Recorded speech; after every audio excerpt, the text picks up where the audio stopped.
Well, this is quite the interesting and surprising examination of history. And what we're looking at here is the secret Oyo Empire. Some of you might recall that we had previous discussions about the Kingdom of Judah on the west coast of Africa and its relationship to the Oyo Empire or Oyo Kingdom and the rest of the kingdoms and principalities that were located on the west coast of Africa. And so, right now, what we're going to be doing is looking at this secret Oyo Empire. There's a little bit of mystery about the history of the Oyo Empire, and hopefully, we will reveal some new information related to this empire. Now, before going into this examination, let's just look at this old map. This is that map with Negro land on it. And interestingly, if you look at the map of Negro land, up in the upper right hand corner, you see the desert of who? Seth. Yes, the desert of Seth sitting right there in Negro land. Okay. Then next to that, you see this area that's indicated as the place from whence they carry gold to Morocco. Yes, Morocco. Down below, you will also see that kingdom of Judah or Wida or Wida. It goes by so many names, so many transliterations there. But generally, we have this kingdom of Judah or Gouda, Wida, also known as the Slave Coast.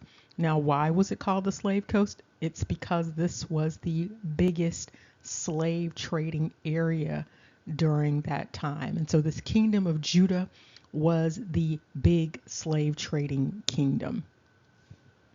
Next to that, you see this huge kingdom of Benin.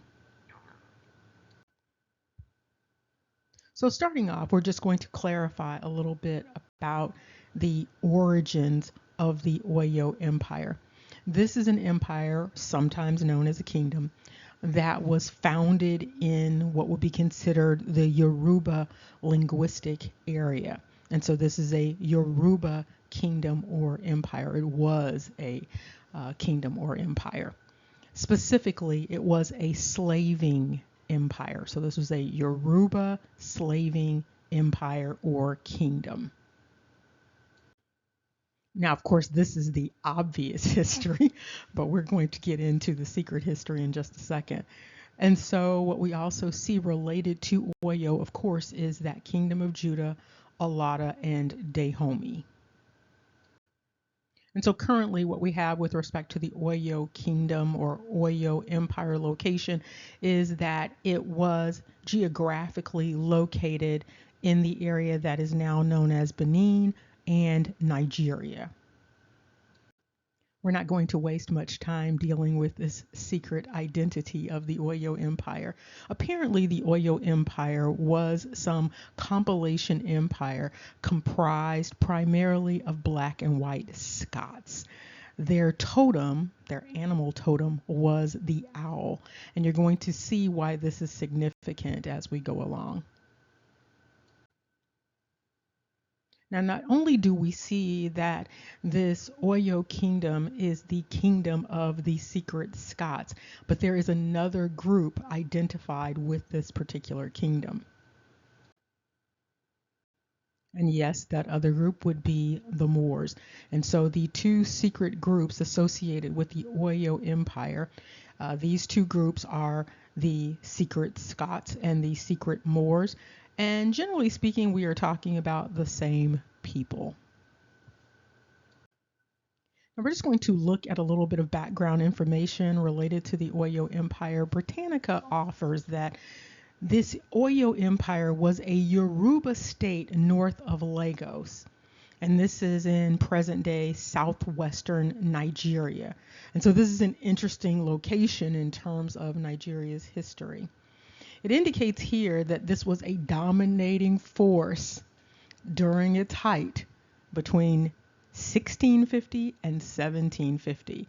If you think about what was going on historically in terms of global dynamics, this might bring some thoughts about the deportations coming out of Scotland, coming out of England, coming out of Europe. It was also noted that this was the most important and authoritative of all early Yoruba principalities. So let's just think about that for a second. And so the most important and authoritative Yoruba principality during that time was an apparent secret empire of Scots and Moors. Before we go on, I want to point out an observation. There are some odd similarities that have been noted related to the cultural groups on the west side of the Atlantic and the cultural groups on the east side of the Atlantic. And there are notable similarities between what have been identified as West Coast Africans and American Indians. Now, this could be for a number of reasons, but there is this interesting variable in these Scots that have apparently impacted both areas. And so what we see here going on with this discussion is that Oyo is derived, according to traditions, from a great Yoruba ancestor and hero, Oduduwa. This is also interesting because there are some language connections between the Yoruba and groups such as the Welsh, Scots, Irish, and Manx.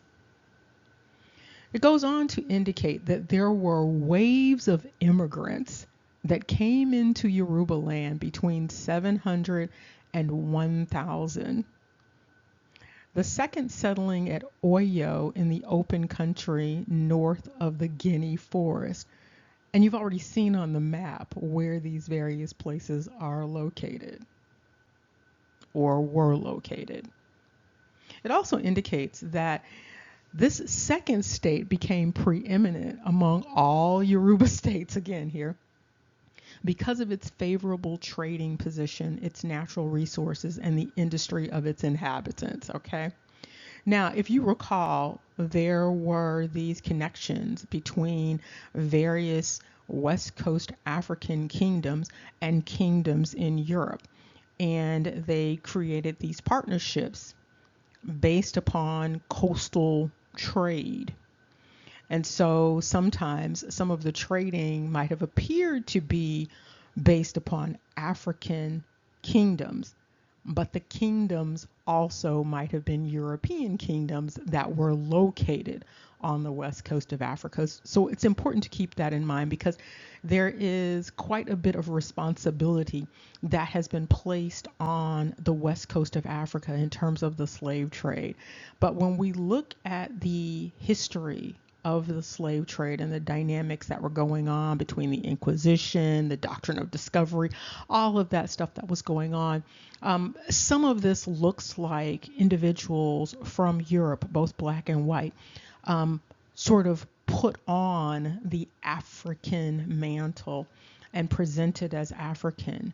And so they might have taken on the identities in many instances of the African people and did things in their names. This is the same dynamic, by the way, that took place with the Europeans and the American Indians. It is the exact dynamic. And also notably, there are matrilineal cultures on the west coast of Africa that met up with these same groups of people. And here we have an additional resource related to the Oyo Empire. And this is from the Slavery and Remembrance resource. It's very helpful. You might want to check that out. It indicates here that the Oyo Empire was a powerful Yoruba state in the modern country of Nigeria. Again, this indication that Oyo was very powerful. Here, though, it specifies that it began in the 1300s. And it was located in the West African savanna north of the tropical forest where other Yoruba people live. It also indicates that this location was beneficial and that the Oyo used horses and had an armored cavalry. Yes, an armored cavalry. This is interesting because when you see those depictions of some of the Dahomey warriors, for instance, there was the indication that an armored cavalry was also utilized. It also indicates that Oyo was generally unable to penetrate to the coast except where the savannah reached southward to the ocean in Benin. Mhm. There, Oyo forced the kingdoms of Alada and Dahomey into subordination. Remember the discussions about Alada and Dahomey and the kingdom of Judah. So it indicates that they were forced into subordination, which gave the empire access to European trade. Okay, so this allowed the Oyo to have maximum access to European trade right there on the coast, because remember, that was known as the slave coast at that time. The discussion goes on to indicate in the late 18th century, the empire came to rely too much on slave sales to Europeans. When the trade declined and eventually ended, Oyo suffered. As the state's income and authority declined, some of its subjects began to rebel. The empire eventually fell to the superior forces of the Fulani Empire from northern Nigeria in 1835. And here we have this world history resource that indicates something a little bit different about the timeline for the height of this particular empire. It indicates the Oyo Empire flourished between the 17th and 19th centuries in what is today southwest Nigeria. It also mentions those cavalry units again, and this is what allowed the Oyo to dominate other Yoruba. Hopefully, some individuals who are Yoruba who understand this history will be able to give some clarification to some of these dynamics. There's also the indication again that the Oyo served as the central facilitator in moving enslaved people from Africa's interior to the coast. And this impact was so large, again, it's indicating that it was simply known as the slave coast. Now, the secret Oyo Empire was discovered by accident, as many things are. What happened was, in doing the deconstruction of Scotland, going all the way back to the roots of Scotia, it was discovered that in terms of translation, that Scotland in the Yoruba is equated with Oyo. Yes. And so when you look on the right hand side, you see Scotland and you see Oyo. Okay, so Scotland in English is Oyo in the Yoruba. And here again, you can see this transliteration from Scotland over to the Yoruba, and then you have one iteration of Scotland being Oyo. And here you can see this translation and transliteration of Oyo.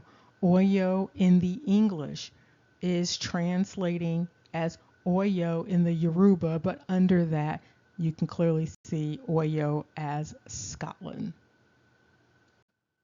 And here you see this translation dynamic again, going from the English Oyo to the Yoruba Oyo, and then Scotland. And here, if you do the reverse, coming out of the Yoruba going into the English, you see Oyo in Yoruba translating in the English as Scotland. And here you can see, when you're looking at the root of Scotia coming out of the Romanian, that Scotia going into the English is translating as Scotland. And notably, when you come out of the Romanian using Scotia going into the Yoruba, you have Scotland. And when you look down below, you have Scotia and Oyo. And so correlating with Scotia and Scotland is Oyo. Now let's look at what Oyo is really about. Now, going further into this Wayo Scotland deconstruction, we land in the vocabulary of the Yoruba language created by the minister Samuel Crowther. Now, this is very interesting because there are a number of dynamics that are going on in terms of etymology that we will look at subsequent to this. But what we see here is that this word Oyo is also indicating a species of small owl. Yes, owl. Now, of course, this is interesting because of the relationship between Scotland and the owl and a number of other social and cultural groups and the owl. Now, what you also need to make note of in this dictionary essentially is the entry above Oyo, and it's the one that's at the top, and it indicates Oyibo and Oyinbo. So this is supposed to be a contracted version of Oibo. It indicates here that the Oibo, hopefully I'm pronouncing that correctly, are the people beyond the waters. Beyond the waters, interestingly. This is applying mainly to white males, but also to any of the natives who have adopted their customs. What's also interesting here is there is an indication that there's another type of Oibo. It is a black man who has adopted European customs or one who came from the white man's country. So essentially what we are talking about are Europeans, both black and white. Thank you very much, Samuel Crowther. Now, why would Scotland and the Oyo be related to an owl? For one, owls are very important in terms of sacred Celtic mythology. And if you recall the group known as the Druids, the owls are very important to the Druids. This is sort of like a totem animal. And the owl is also associated with certain social and cultural groups that have historic Scottish roots. And so what we have here is the Scottish Yoruba serving as the slaving empire, this big, powerful empire on the west coast of Africa, also affiliated with this owl construct.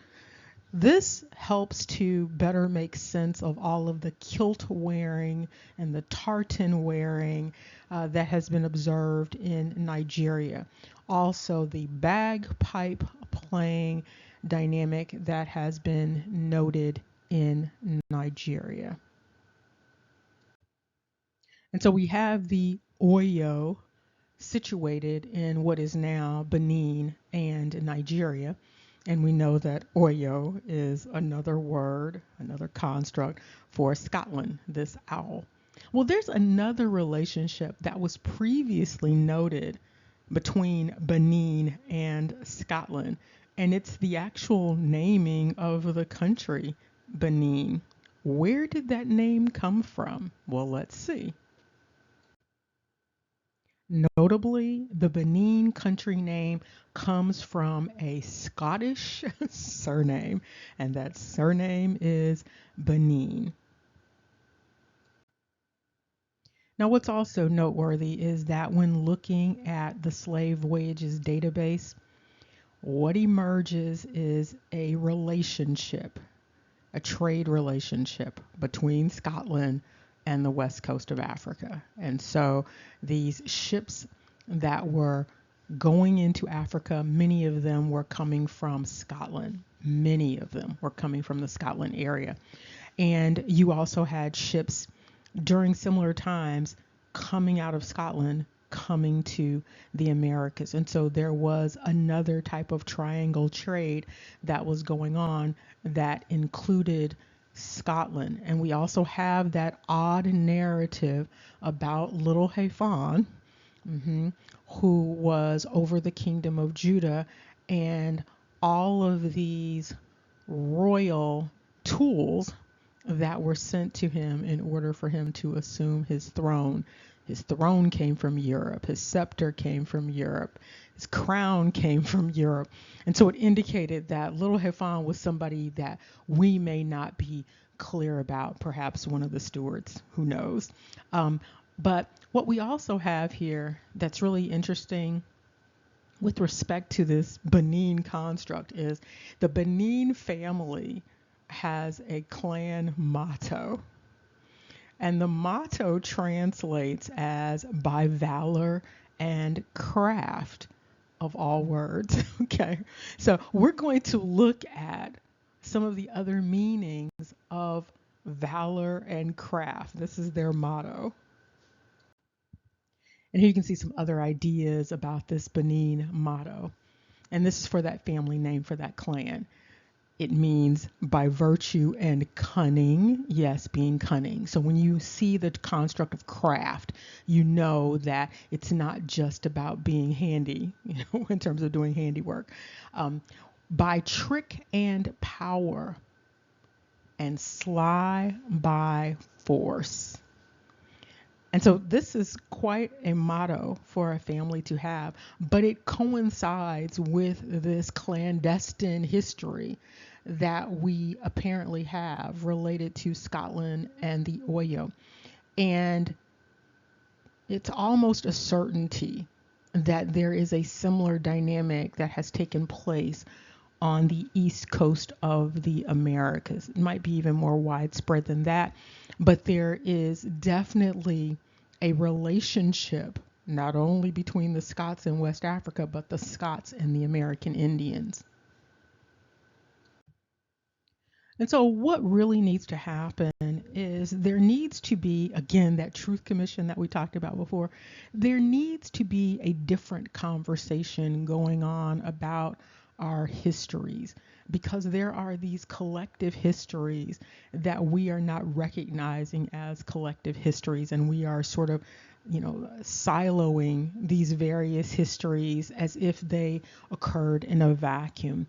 But many of these histories are intertwined. And when you look at some of the genetic signatures, you see these intertwined histories. However, there have perhaps been miscommunications and misinterpretations about what these genetic signatures are all about. Because, of course, if you have Scotland in Nigeria posing as Nigeria, and then you test people in the Americas and it comes back Nigerian, there may be a reason for that that's not on the surface.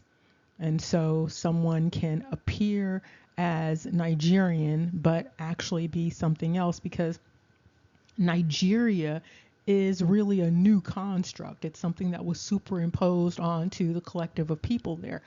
And so we don't really know exactly what it means collectively. We know that it's a convenient moniker that has been given to a collective of people, but we don't know for certain that it really applies to all of those people. It's just like American Indian. There is quite a bit of baggage that goes along with that moniker, and it may not fit all of the people who actually have the moniker. And you also have these labels that have been applied to certain European groups that really came from the East. And so they also have labels that have been applied to them that may not be completely accurate. But what we do see is that there is a long-standing history of these Iberian expansions all over the place, and people in these various places having their identities conflated and confused. And so when we look at this sacred owl dynamic that we have here, it's a certainty that there will be, are American Indian tribes that are also noted for having this sacred owl relationship. Now, it might come up as an organic dynamic with the various American Indian tribes that might be doing this. However, because there is this imposition of the Scots into the Americas, just like you had the imposition going into West Africa, because of that imposition, this history of a relationship with this sacred owl should be noted in some of the American Indian tribes that had significant relationships with the Scots and with the Druids.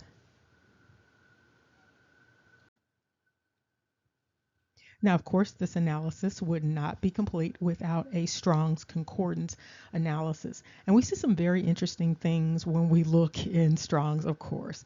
And some of it is related, interestingly, to the Akata construct that we've discussed before. If you recall, Akata has many meanings, and one meaning that we found was jackal. And we see this associated with this owl construct again here. And so what we see in Strong's Hebrew 251 through 255 is this owl construct is also the construct or the word for brother. We see it meaning falcon, howling, jackal specifically, and brotherhood. And so this owl construct in scripture is another way of saying brotherhood. And it's written out as ACH, but you can also see it in the Hebrew. And finally, it's also important to note that that desert of Seth, while it indicates or implicates the Seth in scripture, Seth is also another way of saying Scots.